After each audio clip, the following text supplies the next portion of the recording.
दोस्तों, स्वागत है आपका हमारे YouTube चैनल अनसुनी हिंदी स्टोरी में। दोस्तों, आज की ये कहानी बहुत ही ज्ञान देने वाली है।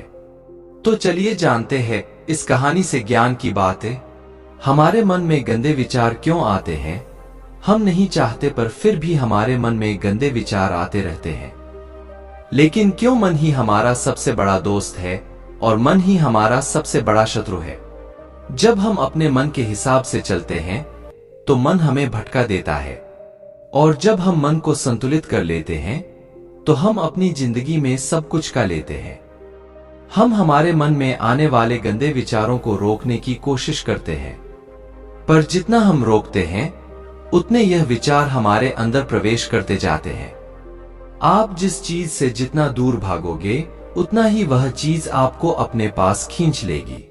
इसीलिए उस चीज से भागो मत, उस पर संतुलन कायम करो। एक बार एक युवक गौतम बुद्ध के पास आया और गौतम बुद्ध से बोला कि हे बुद्ध, मेरे मन में इतने गंदे विचार क्यों आते हैं?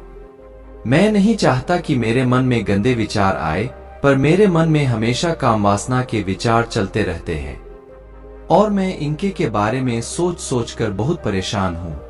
मेरी ऊर्जा और समय यह सब सोचने में ही नष्ट हो जाता है, और इन सबके विचारों की वजह से मैं कभी भी शांत नहीं रह पाता और मैं हमेशा ही स्त्रियों को देखकर मोहित हो जाता हूँ। अपने आप को रोक ही नहीं पाता। बुद्ध मुस्कुराए और उन्होंने उस युवक से पूछा, क्या तुम्हें पता है यह काम वासना होती क्या है? फिर लड़के ने उत्तर दिया और कहा, बुद्ध, मैं यह तो नहीं जानता कि काम वासना होती क्या है, पर हाँ, ये जो भी है बहुत बुरी चीज है। फिर बुद्ध ने उसे युवक से कहा कि सबसे पहले तो तुम यह समझना है कि प्राकृतिक रूप से जो भी चीज हमारे अंदर है वह बुरी नहीं है। हमारे जीवन में उसकी कुछ ना कुछ जरूरत है। वासना कोई बुरी बात नहीं है। यह तो हमारे मन की एक भावना है जो हमें किसी ना किसी चीज की कमी का एहसास करवाती है, और फिर हम उसे चीज को पाने के लिए उस चीज की तरफ आकर्षित हो जाते हैं।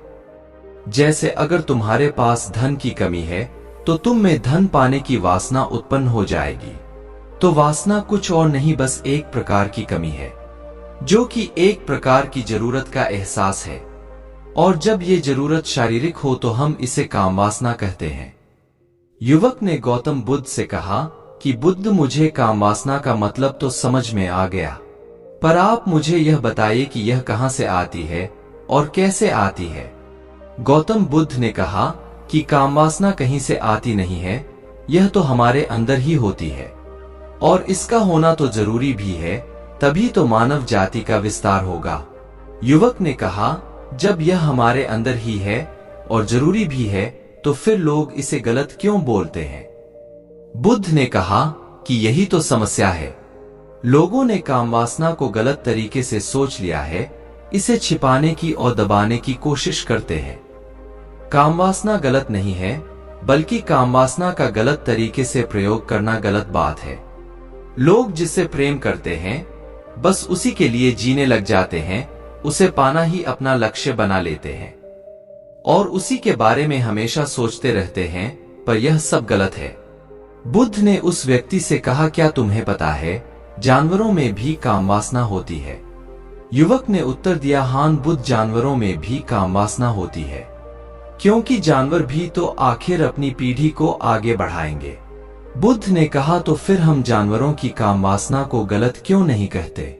युवक ने कहा, मुझे नहीं पता महात्मा, आप ही मुझे बताइए। गौतम बुद्ध ने कहा कि जानवर अपनी काम वासना का प्रयोग आनंद प्राप्ति के लिए नहीं करते, वह तो सिर्फ संतान उत्पन्न करने के लिए काम वासना का उपयोग करते हैं। जानवरों को प्रकृति ने इतनी समझ नहीं दी कि वह काम वासना को अपने सुख का आधार बना सके, जबकि मनुष्य अपनी समझ के बलबूते पर प्रकृति में पाई जाने वाली प्रत्येक वस्तु को अपने सुख के लिए प्रयोग करता है। हम इंसानों ने ही काम वासना को अपने सुख का साधन बना लिया है, जबकि प्रकृति ने तो हमें अपने वंश को आगे बढ़ाने के लिए दिया था, लेकिन इंसानों ने इसे अपने जीवन का परम लक्ष्य बना रखा है, और इस तरह से काम वासना का बेलगाम हो जाना गलत है। युवक ने पूछा, महात्मा जी, ये कम वासना हम पर हावी क्यों होती है? क्यों यह बेलगाम हो जाती है? तब गौतम बुद्ध ने कहा कि सुनो, अब जो मैं तुम्हें बताऊंगा उसे तुम ध्यानपूर्वक सुनना। कामवासना का सारा खेल तुम्हें समझ आ जाएगा और तुम्हें तुम्हारे सारे सवालों का जवाब मिल जाएगा, बस तुम्हें ध्यान से सुनकर समझना है। फिर गौतम बुद्ध युवक को बताना शुरू करते हैं। एक बार की बात है, एक आश्रम में गुरु और उनके शिष्य रहा करते थे, जिससे रोजाना आश्रम के बाहर स्थित गांव में भिक्षा लेने के लिए जाते थे। उसी आश्रम का एक शिष्य जिस गांव में भिक्षा लेने जाता था, उस रास्ते में एक नदी पड़ती थी, जिससे रोज उसी रास्ते से भिक्षा लेने जाता था। एक दिन उसने देखा कि एक लड़का पेड़ के पीछे छिपा है। वह उस लड़के के पास गया और उससे जाकर बोला, भाई तुम इस पेड़ के पीछे छिपकर क्या देख रहे हो? लड़के ने कहा, अरे तुझे नहीं दिख रहा क्या कि मैं क्या देख रहा हूं? तब शिष्य ने नदी की तरफ देखा तो वहां पर कुछ लड़कियां पानी भर रही थी। वो लड़कियां 14-15 साल की होगी। तब शिष्य ने उस लड़के से कहा, अरे भाई वहां पर तो लड़कियां पानी भर रही है, इसमें छिपकर देखने वाली क्या बात है? तब वो लड़का शिष्य की तरफ देखकर उससे कहता है, अरे पागल, तुम्हें दिखाई नहीं दे रहा क्या कैसे यह परियां नदी से पानी निकाल रही है? जरा उनकी अदाओं को तो देखो, उनके कोमल शरीर को देखो, उनकी पतली कमर मटके को उठाते समय कैसे बल खाती है और उनके बाल उनकी कमर पर कैसे लहरा रहे हैं, मानो सुंदरता बिखरी पड़ी हो। फिर उस शिष्य ने उस नदी की तरफ देखा और इस बार वह इसे देखता ही चला गया।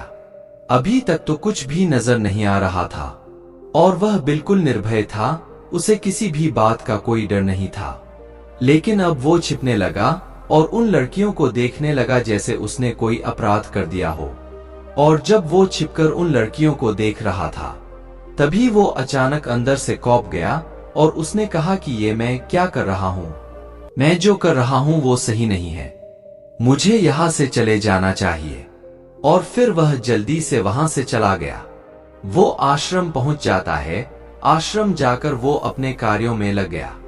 लेकिन जो अभी वह देखकर आया था, वही उसकी आंखों के सामने बार बार आ रहा था। उसके मन में वही दृश्य चल रहा था। उसका मन वही सब कुछ देखने के लिए लड़ाई कर रहा था। उसका किसी भी काम में मन नहीं लग रहा था। सुबह होते ही वह रोज जल्दी ही भिक्षा के लिए आश्रम से निकल जाता और उस नदी के पास वाले पेड़ के पास जाता, जहां पर वह लड़का पहले से मौजूद रहता था। उसके साथ मिलकर लड़कियों को छुप छुप कर देखता था। अब वह हर रोज ऐसा करने लग गया। अब उस शिष्य का मन किसी भी काम में नहीं लगता था। वो हमेशा ही किसी न किसी प्रकार के विचार में उलझा रहता। वो आश्रम के कार्यों को भी ठीक ढंग से नहीं कर पा रहा था। ना वो ठीक से सो पाता था, ना वो ठीक से खाना खा पाता था। उसका मन बेचैन सा रहता था। उसका मन बार बार उन लड़कियों के सौंदर्य को देखने के लिए ललचाया करता था। जब गुरु भिक्षा देते, तब भी उस शिष्य का मन कहीं और विचारों में खोया रहता था। गुरु ने अपने शिष्य की इन हरकतों को भांप लिया था। एक दिन गुरु ने शिष्य को अपने पास बुलाया और कहा कि आज से मैं भी तुम्हारे साथ भिक्षा मांगने चलूंगा। तुम और मैं साथ साथ भिक्षा मांगने चलेंगे। तभी शिष्य गुरु को माना करते हुए बोला, नहीं गुरुदेव, आप परेशान क्यों हो रहे हैं? मैं अकेला ही ठीक से भिक्षा मांग सकता हूँ। गुरु ने शिष्य से कहा कि ठीक है, तुम अकेले ही भिक्षा मांगने जाओ। शिष्य तुरंत वहां से भिक्षा मांगने के लिए निकल गया। शिष्य के जाने के बाद गुरु भी आश्रम से निकल गए और शिष्य का पीछा करने लगे कि वो कहाँ जाता है, किससे मिलता है। यह सब देखने के लिए गुरुजी उसके पीछे पीछे चलने लगे। थोड़ी दूर जाने के बाद गुरु ने देखा कि उनका शिष्य एक लड़के के साथ एक पेड़ के पीछे अपराधी की तरह छिपा हुआ है और छिपकर कुछ देख रहा था। गुरु भी अपने शिष्य के पीछे जाकर खड़े हो गए कि आखिर उनका शिष्य क्या देख रहा है, जिसे देखने के लिए वो पेड़ के पीछे अपराधियों की तरह छिपा पड़ा है।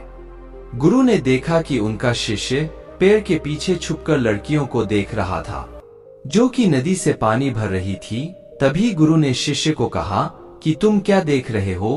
अपने गुरु की आवाज सुनकर वह शिष्य घबरा गया और उसके पसीने छूटने लगे। वह थरथर कांपने लगा, जैसे किसी चोर को चोरी करते समय रंगों हाथों पकड़ लिया हो, जिससे शिष्य की हालत खराब हो गई। वो कुछ भी नहीं बोल पा रहा था। उसके मुंह से कुछ टूटे फूटे शब्द ही बाहर निकल रहे थे। वो अपने गुरु से नजर भी नहीं मिला पा रहा था। गुरु ने शिष्य की तरफ देखा और कहा कि मेरा शिष्य तो निर्भय था, उसे तो किसी भी चीज का डर नहीं था। शिष्य ने गुरु से कहा कि मुझे माफ कर दो गुरुदेव, मेरा इसमें कोई दोष नहीं है। उस लड़के ने मुझे बहका दिया था, लेकिन आपसे मैं वादा करता हूं कि आज के बाद मैं ऐसा कभी दोबारा नहीं करूंगा। मुझे माफ कर दो गुरुदेव। गुरु ने शिष्य से कहा कि कोई बात नहीं, पर इस बात का तुम ध्यान रखना कि हम जैसी संगति करते हैं वैसा ही फल हमें प्राप्त होता है। हम जैसी संगति करते हैं उसके विचार हमारे अंदर प्रवेश करते हैं। इसीलिए अच्छी संगति करो जिससे तुम्हारे अंदर अच्छे विचारों का प्रवेश हो। फिर गुरु और शिष्य आश्रम लौट आए और फिर से आश्रम के कार्यों पर ध्यान देने लगा। उसने उस रास्ते को छोड़ दिया और दूसरे रास्ते से जाने लगा। वो अपने काम को ध्यान से करता, लेकिन धीरे धीरे उसके अंदर क्रोध उत्पन्न हो गया और फिर वो दूसरे शिष्य पर क्रोध करने लगा और बेचैन होने लगा। अब वह सही समय पर भोजन भी नहीं करता था, वो भोजन भी बहुत कम खाता था।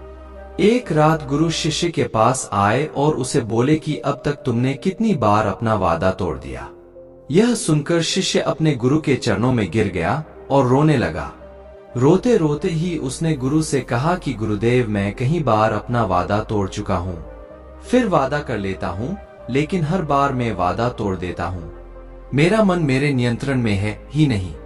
मैं बहुत कोशिश करता हूँ कि मैं अपने मन से सारे बुरे विचारों को निकाल डालूं, लेकिन मैं चाहकर भी ऐसा नहीं कर पा रहा हूँ। फिर गुरु ने शिष्य को कहा कि चलो मेरे साथ। गुरु शिष्य को आश्रम के बगीचे में लेकर गए और शिष्य से कहा कि देखो, यहाँ पर कुछ नदी बनी हुई है जिससे नदी का पानी इन पौधों तक आ रहा है और यह पानी एक निरंतर भाव से आ रहा है।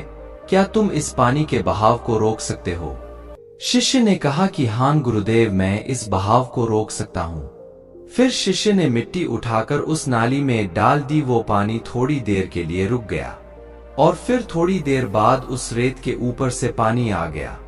गुरु ने शिष्य से कहा, अरे ये क्या, ये तो पानी रुका ही नहीं। फिर से शिष्य ने कुछ कंकर पत्थर उठाकर उस नाली में डाल दिए और फिर थोड़ी देर के लिए पानी रुक गया, लेकिन फिर थोड़ी देर बाद ही उन कंकर पत्थर के ऊपर से पानी निकल आया। फिर गुरु ने कहा कि पानी तो फिर से आ गया। तुम तो बोल रहे थे कि तुम इसे रोक दोगे, क्या हम किसी काम को रोकना चाहे तो क्या हम उसे रोक नहीं सकते? तब शिष्य ने कहा, कोई बात नहीं गुरुदेव, मैं इस पानी को तो आपको रोक के दिखाऊंगा। फिर वह शिष्य एक बड़ा सा पत्थर लेकर आया और उस नाली पर डाल दिया और पानी रुक गया।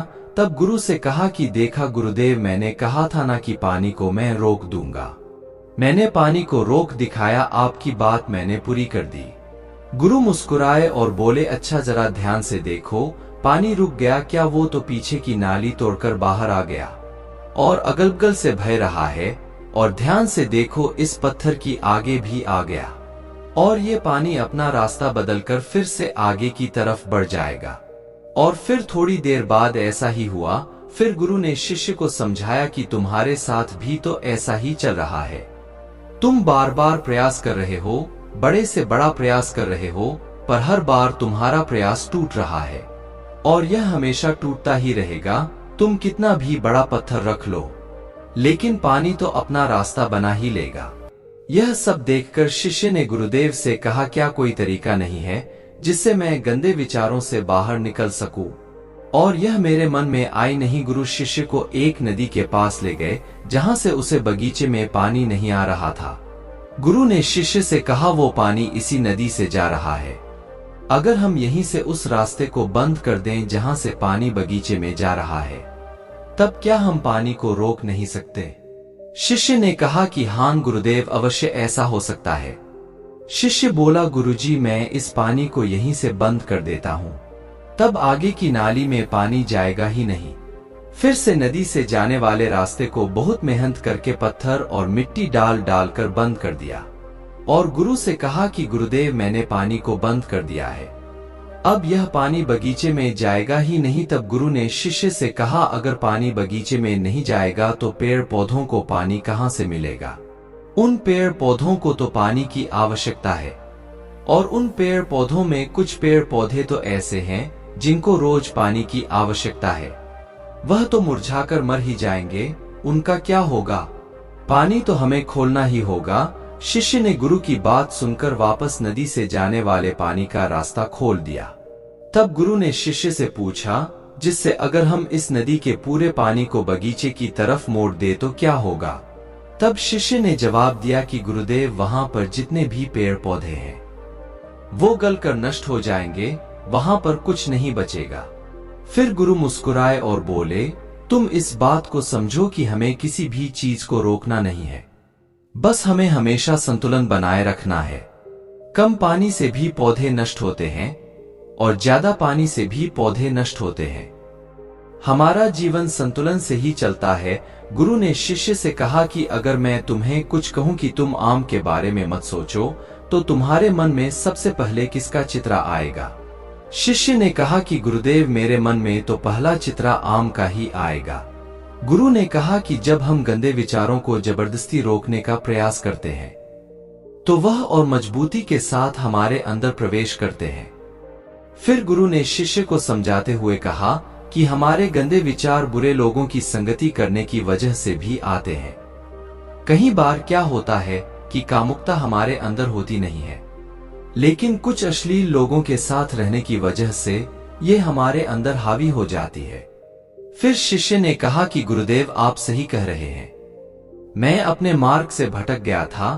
फिर वो शिष्य उस रात बहुत ही चैन की नींद सोया। सुबह जाग जाने के बाद अपने कार्यों को पूरे मन से किया और फिर सुबह वो भिक्षा लेने के लिए उसी रास्ते से गया जहां वह लड़का आज भी पेड़ के पीछे छुपकर उन लड़कियों को देख रहा था। वो शिष्य नदी पर गया जहां वह लड़कियां पानी भर रही थी। उसने उन लड़कियों से पानी मांगा। उन लड़कियों में से एक लड़की ने उसे पानी पिलाया और उस सन्यासी शिष्य के चरण छुए शिष्य ने उसे आशीर्वाद दिया कि तुम्हारा कल्याण हो, जिससे शिष्य का मन सकारात्मक ऊर्जा से भर गया। उसके चेहरे पर मुस्कान आ गई थी, जैसे कि उसे कुछ खोया हुआ वापस मिल गया हो। वह वापस अपने रास्ते से जाने लगा, तभी पीछे से वह लड़का भागा भागा जो पेड़ के पीछे छुपा हुआ था। वह शिष्य के पास आया और बोला कि क्या बात है, आज तो तुमने नजदीक से दर्शन कर लिए, तुम तो मुझसे भी आगे निकले। तब शिष्य ने कहा कि हम हमेशा दूसरे के दर्शन करने में ही व्यस्त रहते हैं। तुम कब तक इस पेड़ के पीछे छुपते रहोगे?